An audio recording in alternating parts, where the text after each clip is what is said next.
इन्होंने लंदन में जदादें खरीदी सर। इनको 12 अक्टूबर 2012 को इनको पेमेंट हुई है और इन्होंने जाके जनवरी फरवरी में 2013 में कुछ 2-3 महीने बाद लंदन में 4 फ्लैट्स खरीदे हैं।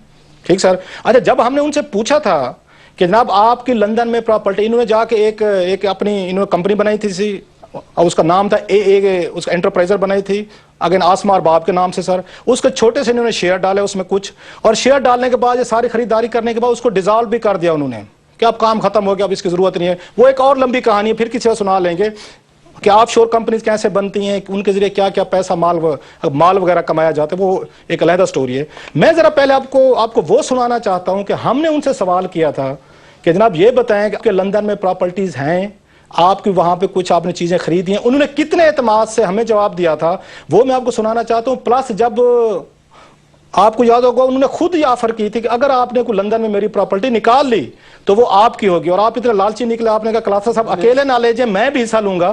ठीक है सर, आप पहले जरा उनका शॉर्ट सुनिएगा, हमने क्या सवाल किया उनको, उन्होंने क्या जवाब दिया, और उसके बाद वापस आते हैं। आप जरा सुनिएगा कि आसमा अरबाब साहब ने क्या कहा था जब उनसे पूछा गया कि लंदन में आपकी कोई प्रॉपर्टी है, उनका जरा जवाब सुनिएगा।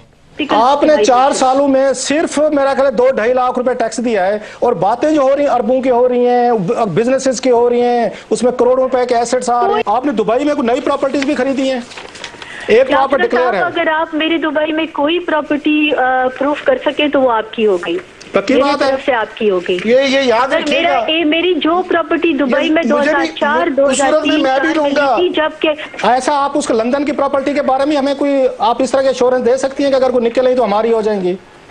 हाँ बिल्कुल आपकी हो गई जी। आपने सुना कि बड़े दावे से, इतने कॉन्फिडेंस से उन्होंने कहा, तो एक लम्हे के लिए तो हम भी डाउटफुल हो गए थे कि शायद कोई हमारे साथ गलती हो गई, हमारे साथ हाथ हो गया है, हमें समझने कोई थोड़ी सी हो रही। इतने अच्छे लोग, इतने नेक लोग, इतने एतमाद से पूरी कौम को कह रहे हैं जनाब कि हमने तो कुछ नहीं लिया, ना हमारी प्रॉपर्टीज हैं हमने लिए। यहां तक उन्होंने कह दिया कि जनाब कि अगर मेरी प्रॉपर्टी निकल आई लंदन की तो आप रख लीजिएगा। आप जरा मुलाहिजा फरमाएं, मेरे पास ये पलंदा है, ये ब्रिटिश गवर्नमेंट के डॉक्यूमेंट्स हैं जो हम आपके सामने दिखा रहे हैं, ला रहे हैं, और हमने वहीं से बड़ी मेहनत के बाद हमें कोई महीना डेढ़ इस पे लगा है, आप कह सकते हैं। डॉक्यूमेंट्स हमारे पास पहले भी थे लेकिन वो फोटो कॉपीज थी, और हम चाहते थे हमारे पास आने चाहिए, ओरिजिनल डॉक्यूमेंट्स आने चाहिए। ये वो ओरिजिनल डॉक्यूमेंट्स हैं जो हमने वहां से लंदन से निकलवाए हैं। 1 महीने की हमने इस पे मेहनत की है, कुछ हमने इस पे रिसर्च की है, कुछ इन्वेस्टिगेशन की है, कुछ हार्ड वर्क किया है। इसमें आसमा अरबाब के नाम पे 4 फ्लैट्स हैं, वहां पे उनके एड्रेसेस मौजूद हैं, उनके आमिर साहब आपको मजे की बात बताऊं, आसमा को तो छोड़ें कि आसमा के नाम पे हैं, इनके अरबाब साहब के नाम पे हैं, इनके जो टेनेंट्स हैं जिनको इन्होंने किराए पे दिए हुए हैं घर सर, उनके भी एड्रेसेस हैं हमारे पास, इनके फ्लैट्स के पिक्चर्स भी हैं, इनके नेबरहुड भी है कि इनके नेबर में कौन रहता है, पुलिस वाला कितना दूर रहता है इनसे, इनकी वहां पे आपका सबवे कितना है, मोटर कहां से मिलेगी, बस कहां से मिलेगी, सारी चीजें हमारे पास इस वक्त मौजूद हैं।